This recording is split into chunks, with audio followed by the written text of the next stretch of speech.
warka aan ka sheegay umal oo maanta aan ka digay in muxaadarada uu biri qabanayo wuxuu ahaa war aan gef ahaynin ka turjumaya caqiido ka turjumaya aragti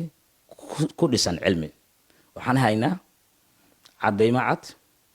oo muujinaya in ninka la yidhaahdo umal oo waxyaabaha aan ku eedeynayay ku sifoobay waxaa ka mid ahaa in dadka suufiyada ah oo axbaab rasuulilah loo yaqaan sala allahu alayhi wasalam mawliidka ay dhigayaan waxaa ku jira shirkiyaad uu yiri waxay ku sifaysayna waa shirkiyaad uu yiri waxaa xoolaha la isu keenayo dadka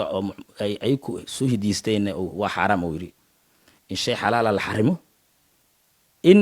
nabiga amaantiisii iyo qasaa'idkii la qaadayay iyo wixii halkaas laga dhahayay iyo dadka shirki laga dhigo dadka qaadana mushrikiin laga dhigo cadayn baan u haynaa haddii marka sheekh bashiir iyo shaclujiis ay taas ayna xanuujinayn oo nabiga calayhi salaatu wasalaam dhibaatada uu geystay sidaa ku aragteen baraha bulshada oo iska caamka oo iska taalla umul nabiga carabkaynu iyo qalbigaynu ayna ogolayn in lagu soo qabto oo ku xaqiraayo aynan xanuujinayn waxaad moodaa inay ka baxeen heshiiskii guud ee itifaaqyada aan ku qaadanay ee dalkan in takfiirka laga zuuli ahaa waxaa moodaa inay ka baxeen xaydhaabkii wada shaqaynta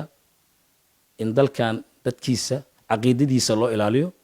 midnimadiisa loo ilaaliyo shalay qofkii kugu gaalnimo xugmiyey dadkuu ku gaalnimo caqiidadu kugu gaalnimo xugmiyey muslimiinta dhammaan oo dhigaa mawluudka ay gaal u yihiin bilmunaasaba iyadoo weliba haddaa mawluudka la joogo iyadoo shalay heer muqdisho u mudaaharaadayeen soo dhaweynta xabiibka calayhi salaatu wasalaam ninkii xabiibkana caayay oo xaqirayay mawlidkiisa dadka dhigaayane mushrikiin waa dhahaya waxyaaba ay akhriyaan shirkiyad waa dhahaya oo caddaynteero aan hayno aad bay waxu mahay meesha ay isdhigeen waxaa kaloo rabaa ayaan dara ah been abuurka weyninka badan oo iftiraah ah inay yidhahdeen col sheekh soomow fikirkiisu waa uu keligiis iyadoo culummada soomaaliyeed waxaa laga soo wac boorama waxaa laga soo wac hargeysa waxaa laga soo wac puntland waxaa laga soo wac gobolada dhexe waxaa laga soo wacay dalka dibaddiisa waxaa laga soo waca gudihiisa culummadii soomaaliyeed dhammaantood odahayaa khayr allah ku siiyo haddii aad noogu baaqdo banaabaxne waan soo baxaynaa dhahaya dadka fikirkaas khaldan shalay wadane anigu waxaan u nasiixaynaa inaan bulshada lagu khaldin dowladda soomaaliyane waxaan ku garab taagana sugidda amniga waan uga nasiixaynaa dadkii anugoo dhahayna inuu fikir shaksi oo ka dhigane waa iftiro waxaadan ka arki doontiin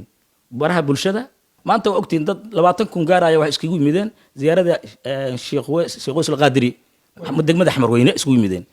gabagabadina go'aan ay soo saareen oo leeyihiin fikirkan aniga soo jeedinteeda in ku aydayaan dawladdan uga casanayaan in la joojiyo muxaadarada oo waliba uu ku dhawaaqay sheekh ugu weyn dariiqada qaadiriyada oo biriga saaxiib sajaada ah sheekh أحمد شيخ ويس شيخ محدين شيخ ويس الغادر أكو دواعق أوكيلي كرتين هذا برا بوشة أكيلي كرتين. ويا واحد رأينا كويدي محاضرة سيد الشيخي أو علماء هرتا هذا شان الشيخين عدين إليين ومحاضرة سعام ذلك سيد الصومالي دو اسكو سامي حلاين كهذا مها عقبة أو كجير عليك وكم. مرك أوه رئيس وحكوا رأيه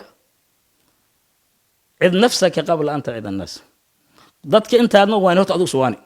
horta marka ugu horeyso uma naftiisa wax u baahan yahay inuu dadka amaama Allah oo amaama khalqi Allah inuu ku tooba keeno oo cilaamiyo oo yiraahdo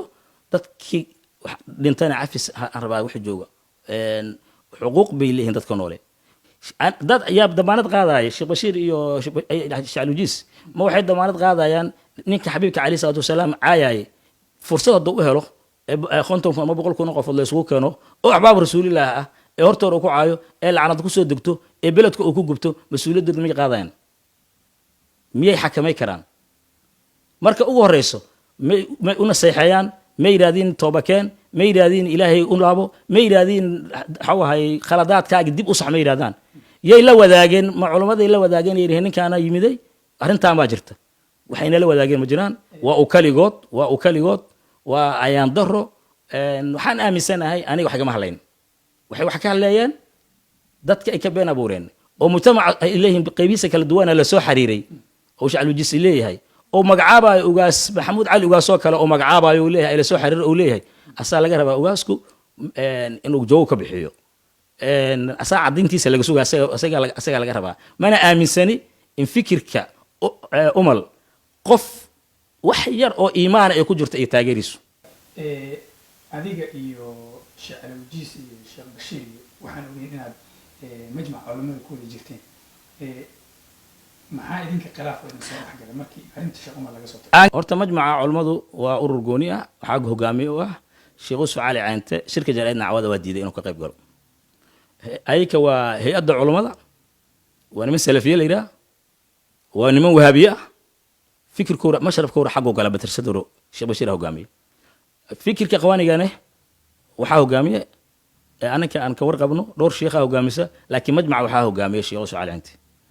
anaka suufiyana la yidhaha ahlu dariiqana la yidhaha waxaan nahay golaha guud culamada soomaaliyeed waxaa naga dhexeeyey marka mabaadi itifaaqiya aan qaadana wada saxiixnaa jirta waxaan isku waafaqnay dadka soomaaliyeed inay yihiin dad muslim ah boqolkiiba boqol aan isla saxiixna inay sunniyiin aan isla saxiixna in madhabka hore shaafici aan isla saxiixna in dalkan duulnimada lagu ilaaliyo fikirka takfiirigaane laga ilaaliyo dadka wadane laga hortaga isla saxiixna aan isla qaadano isla go'aan isla qaadana isla difaacaynay oo ogtahay shararkii iskala qabanayna kii tadarrufka iyo kii hadda aan dhawta ka dhacay kala tood wasaaradda ay soo qabqabisay ittifaaqyadii noocaas ahayd waxaad moodaa kullu shay yarjicu ila aslihi in dib uga laabteen marka ayaka waxaa la weydiinayaa maxaa dib idiin celiyey maxaa ballanta uga baxdeen maxaa fikir takfiiriya nin difaacaya faafinaya maxaad beledka u keenteen maxaa haddii haddana dad weynaha ugu yeeraysiin maxaa idaacada u geynaysiin yaa idin diray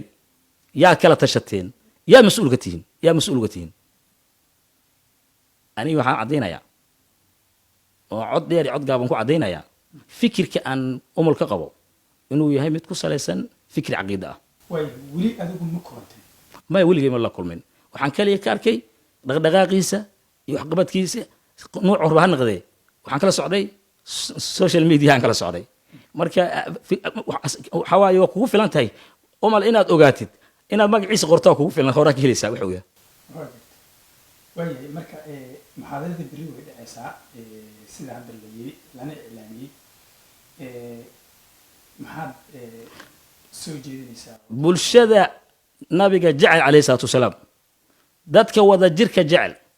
dadka fikirka takfiiriga soo horjeeda ee heer muqdisho inay intigaan ugu baaqayaa dowladda soomaaliyeed inay joojisaan ugu baaqayaa